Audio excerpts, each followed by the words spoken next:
comedian Dave Boyle, and I'm quitting alcohol.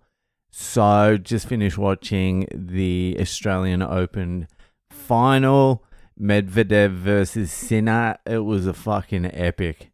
I like this fucking Sinner, this little red nut. I actually like Medvedev as well. Medvedev came out and was fucking unstoppable. Won the first two sets just easily.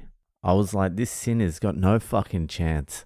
But I knew fucking Medvedev was going to hit the wall at some stage. He needed to win that straight sets. And he looked like he was going to do it. But halfway through that third set, he just hit a fucking wall. And the shots that he was fucking creaming at the start just lost a little bit of pace. And once he lost a little bit of pace on the forehand, backhand, and serve, first and second serves, Sinner just fucking had a little bit of extra time on each fucking hit and was just crushing them.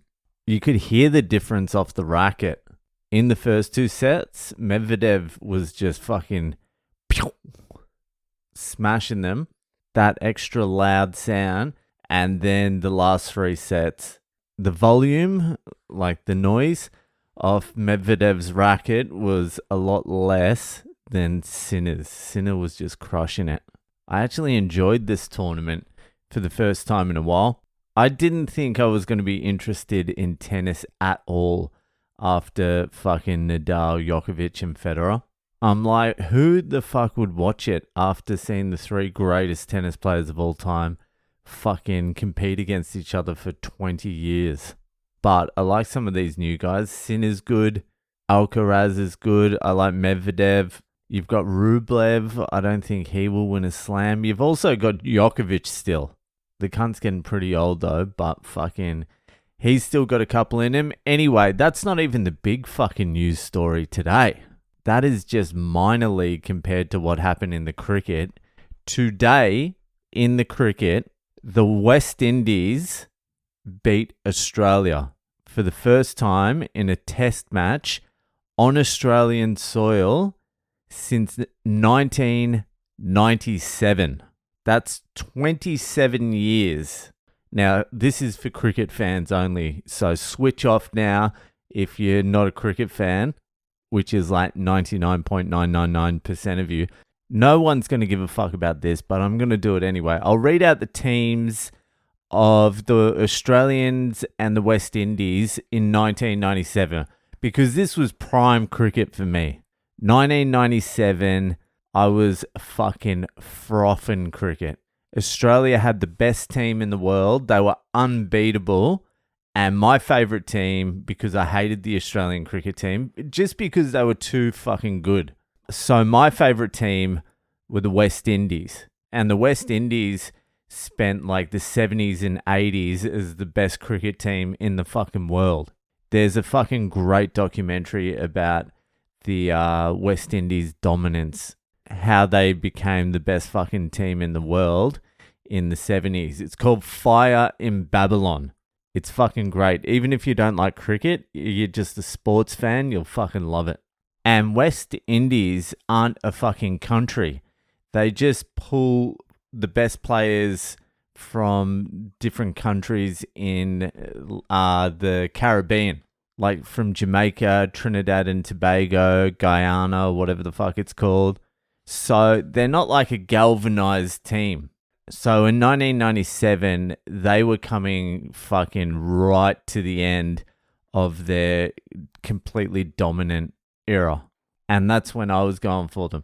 So the teams back in 1997, the Australian team, Matthew Hayden, one of the greatest openers of all time, Mark Taylor, Greg Blewett, Mark Waugh, Steve Waugh, Bevan, Michael Bevan, Ian Healy, Paul Rifle, Shane Warne, Andy Bickle, Glenn McGrath. Pretty fucking good team.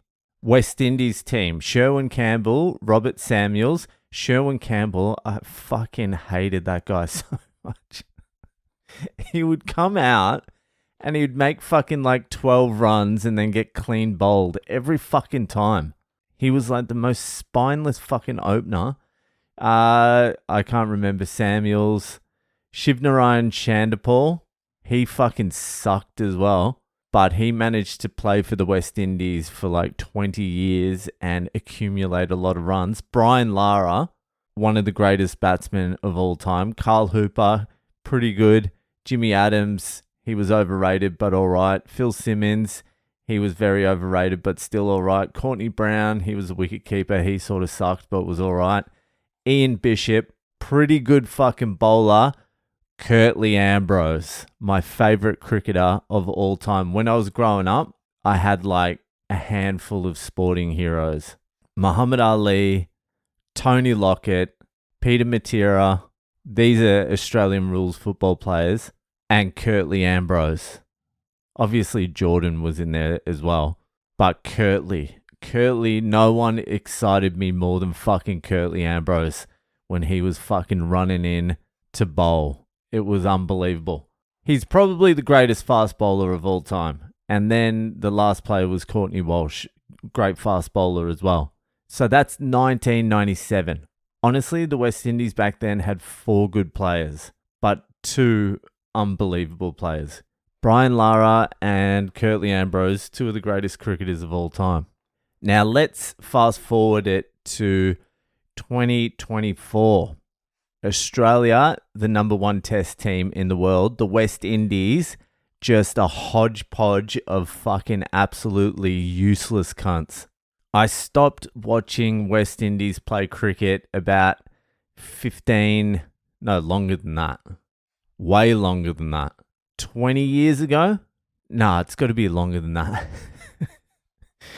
22 years ago? 22 years ago, the West Indies cricket team's test team lost all relevance. They've sucked for so fucking long. It's incredible. It's incredible that a team that was so great can have sucked for so long. Until today. Now, the West Indies cricket team isn't better. They still fucking suck. They suck so bad. But they've got 1 player, and he's playing his 2nd match. Last match, his first match, that the West Indies almost won, he took 5 wickets in the 2nd innings, becoming like the 11th West Indies bowler of all time to do that. Shamar Joseph is his name. Remember that name, because today he pulled off one of the greatest fucking sporting achievements of all time. Australia at home, they needed 156 runs to win, which is just a fucking piece of piss. That's easy. And they were doing pretty good. They were walking it in before this fucking young kid, Shamar Joseph, comes in and fucking absolutely tears through the Australian batting lineup. 7 wickets for 68 runs. Now, the West Indies were always famous for having fast bowlers that would just fucking tear through lineups. And they haven't had one for fucking years. Now, this kid has arrived and he just fucking went through the Australian batting lineup like fucking butter. In his 2nd test, won it for them, got player of the match, player of the series. West Indies draw the fucking test series in Australia, but in everyone's books, they've won the test series and they've only got 1 good player. Imagine if they had 2. They've got 1 good player and he won it for them by himself. Shamar Joseph. If they had 2 good players, do you know how good their fucking team would be? Or even 3. If they had 3 good players, they would be unstoppable. But that was absolutely fucking incredible.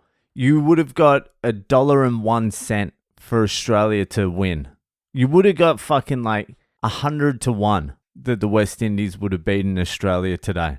And you would never have taken it. No way you would take 100 to 1. But they fucking pulled it off. One of the great fucking upsets of all time. Hopefully, this kid can fucking fire them up. Give them a little bit of fucking confidence. Bring back the West Indies of old. Anyway, that is the sporting rundown for this Sunday night. That'll fucking do it. And I'll see you the fuck later.